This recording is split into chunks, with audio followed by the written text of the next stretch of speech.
Doctor Yunus ঘরে ঘরে ঝগড়া লাগিয়ে দিয়েছেন, কেবল এই কাজটি তিনি সফলতার সঙ্গে করেছেন। সম্প্রতি একটি টক শোতে এসব কথা বলেন জ্যেষ্ঠ সাংবাদিক ও রাজনৈতিক বিশ্লেষক মাসুদ কামাল।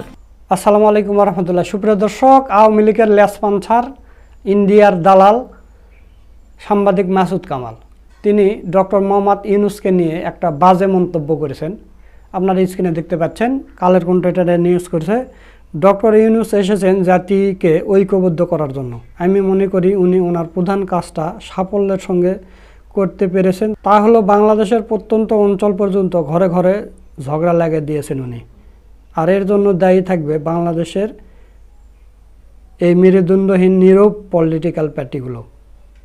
ডক্টর ইউনূস আসছে জাতিকে ঐক্যবদ্ধ করার জন্য। আমি মনে করি ওরা প্রধান যে কাজটা উনি সাফল্যের সঙ্গে করতে পারছেন। বাংলাদেশের প্রত্যন্ত অঞ্চল পর্যন্ত ঘরে ঘরে ঝগড়া লাগিয়ে দিচ্ছে উনি। আর এর জন্য দায়ী থাকবে আমাদের দেশের এই যে মেরুদণ্ডহীন নীরব পলিটিক্যাল পার্টিগুলো। আওয়ামী লীগের এই আপনি নিষিদ্ধ করছেন, পলিটিক্যাল অ্যাক্টিভিটি নিষিদ্ধ করছেন, তো জাতীয় পার্টিকে পলিটিক্যাল অ্যাক্টিভিটিস করতে দেন না কেন? জাতীয় পার্টি আপনি নিষিদ্ধ করেন নাই, করতে দেন না কেন? তো দর্শক, উনি যে ডক্টর মোহাম্মদ ইউনূস সম্পর্কে মিথ্যা কথাটা বললেন যে বাংলাদেশের প্রত্যন্ত গ্রামে গ্রামে ঝগড়া লাগিয়ে দিয়েছে। আমি প্রত্যন্ত একটা গ্রামে থাকি। আমাদের গ্রামের লোকজন বলে যে নির্বাচনের কোনো দরকার নাই, ডক্টর ইউনূস আরও 10 বছর থাকুক। তো তাহলে কি উনি ঝগড়া লাগিয়ে দিলেন না দেশের জন্য ভালো করলেন? আপনি দেখেছেন যে ডক্টর মোহাম্মদ ইউনূস তো সাধারণভাবে জনগণের সামনে আসেন না।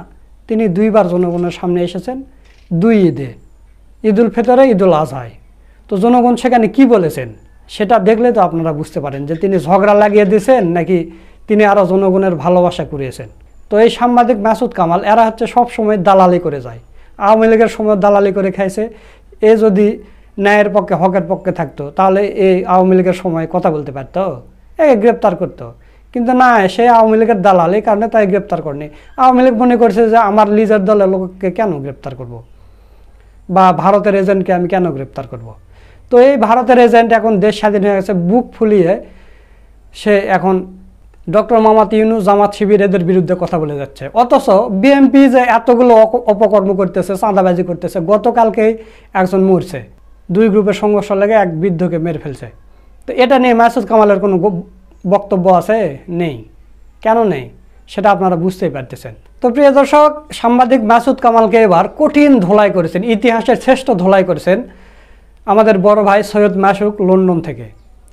আপনাদের প্রতি অনুরোধ রইল আপনারা মাসুক ভাইয়ের এই ধোলাইয়ের ভিডিওটা দেখে যাবেন। তো দর্শক, বেশি দেরি করব না, চলুন আমরা মাসুক ভাইয়ের ধোলাইয়ের ভিডিওটা দেখে আসি। কিছু কিছু কুলাঙ্গার সাংবাদিক বাংলাদেশে এখন জন্ম নিয়েছে হাসিনা চলে যাওয়ার পরে। এদের দেহটা, শরীরটা হলো বাংলাদেশে আর হৃদয়টা হলো দিল্লিতে। এরা কোনো কিছু দিল্লির ক্ষতি হলেই এরা সহ্য করতে পারে না। এখন ডক্টর মোহাম্মদ ইউনূস স্যারকে নিয়ে কুলাঙ্গার সাংবাদিক মাসুদ কামাল যেভাবে মিথ্যাচার করছে তার কিছু জবাব আজকে আপনাদের সামনে তুলে ধরছি। ডক্টর মোহাম্মদ ইউনূস স্যারের বিরুদ্ধে সাংবাদিক মাসুদ কামাল এখন বলছে উনি নাকি ঘরে ঘরে যুদ্ধ লাগিয়ে দিয়েছে, মানুষের মধ্যে নাকি দ্বন্দ্ব তৈরি করে দিয়েছে। আচ্ছা, দ্বন্দ্বটা সে কোথায় পেল? গ্রামে গঞ্জে, হাট বাজারে, সব জায়গায় নাকি এখন ইউনূস সরকারকে নিয়ে দ্বন্দ্ব চলছে। আমার কথা হলো, এই কুলাঙ্গার মাসুদ কামাল রাখি চোখে দেখে নাই? গত রমজানে চিল্লাইয়া আমাদের ভাইয়েরা 5 কেজি পেঁয়াজ বিক্রি করেছে 100 টাকা, 1 কেজি 25 টাকা, আর 5 কেজি নিলে 100 টাকা। সেই কথাগুলো যখন আমরা মিডিয়ার সামনে তুলে ধরেছি তখন এদের মুখে তখন থুতু মেরেছে মানুষেরা, যারা নাকি ডক্টর মোহাম্মদ ইউনূসের ভালো কাজগুলা চোখে দেখে না।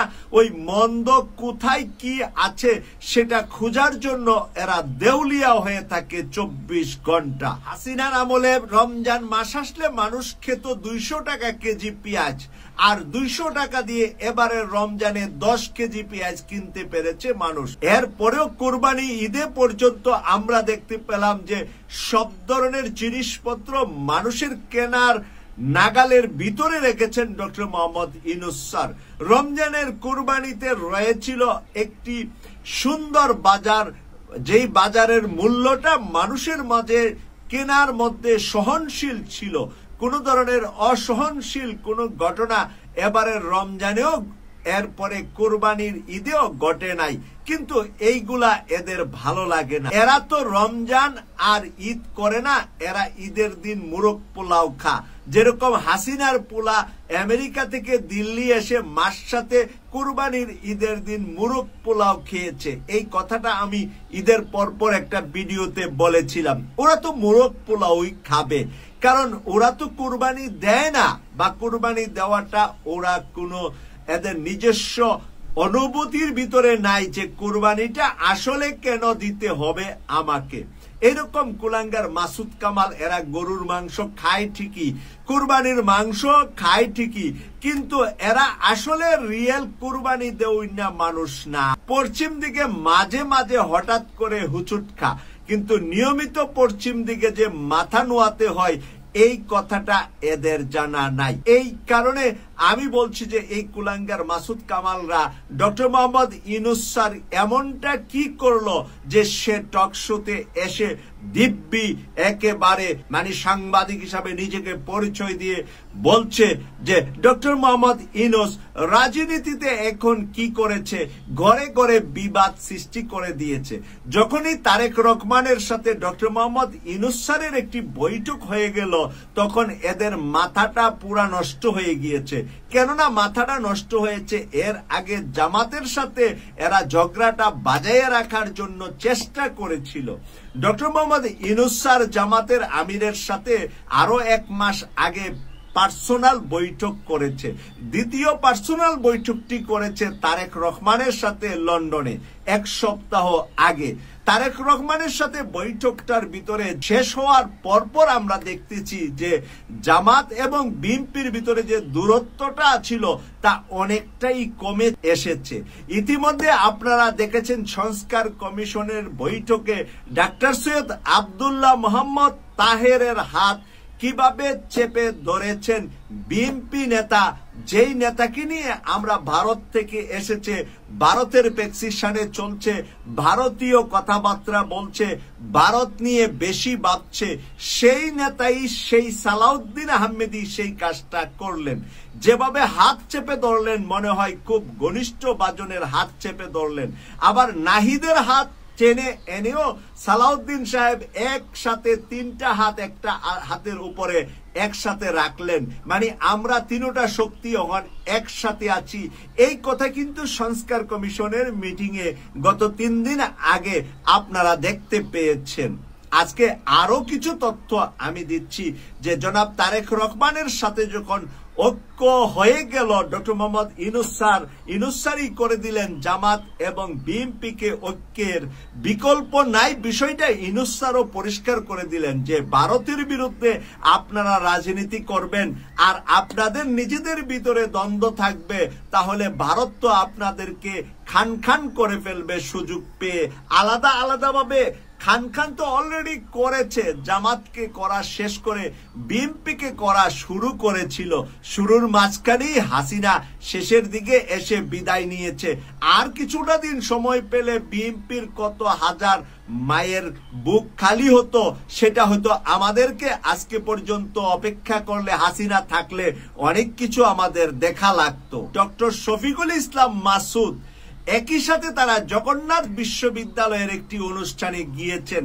দুজনকে এক পাশে ছাত্র দলের ছেলেরা, আরেক পাশে ছাত্র শিবিরের ছেলেরা যেভাবে ওয়েলকাম করছে এবং দুইজন যেভাবে পাশাপাশি হেঁটে যাচ্ছে, এই সুন্দর দৃশ্যটা দেখে এই মাসুদ কামালের মতো কুলাঙ্গাদের মাথা নষ্ট হয়ে গেছে যে আরে আবার তো ছাত্রদল ছাত্র শিবির একসাথে হয়ে যাবে, তাদের ভিতরে একটু কুপাকুপি না লাগাই দিতে পারলে তো আমরা দিল্লি থেকে হাসিনারে দেশে আনতে পারবো না।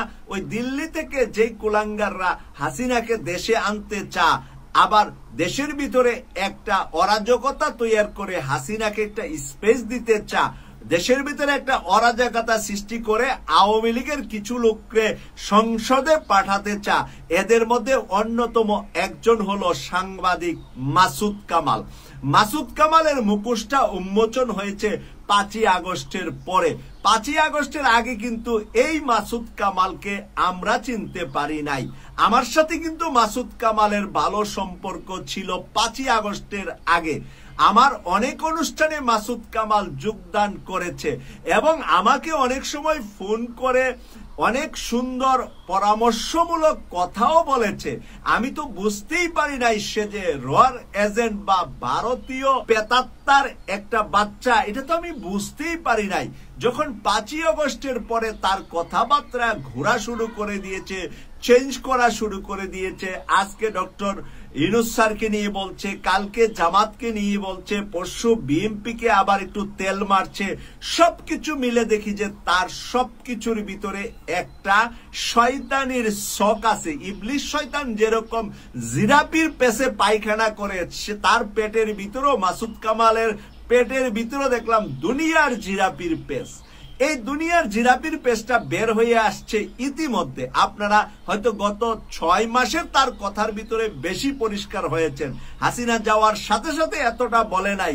এখন আবার হাসিনার কুলাঙ্গাদেরকে মাঠে ময়দানে শক্ত করার জন্য, সাহস বাড়ানোর জন্য এরা বিভিন্ন সময় হাসিনার পক্ষ নিয়ে, আওয়ামী লীগের পক্ষ নিয়ে, আওয়ামী লীগ কেন নির্বাচন করতে পারবে না, আওয়ামী লীগ নির্বাচন করতে দেওয়া হবে না কেন, এই সমস্ত কথাবার্তা ওরা বলা শুরু করেছে। সুপ্রিয় দর্শক, আপনারা মাসুক ভাইয়ের ভিডিও সহ পুরো ভিডিওটা দেখলেন। তো আজকের এই ভিডিওটা আপনাদের কাছে কেমন লেগেছে তা অবশ্যই কমেন্ট করে জানিয়ে দেবেন। আর সাংবাদিক মাসুদ কামাল সম্পর্কে আপনাদের মতামত কি সেটাও কমেন্ট করে জানিয়ে দেবেন। একথা বলে আজকের ভিডিও এখানে শেষ করছি।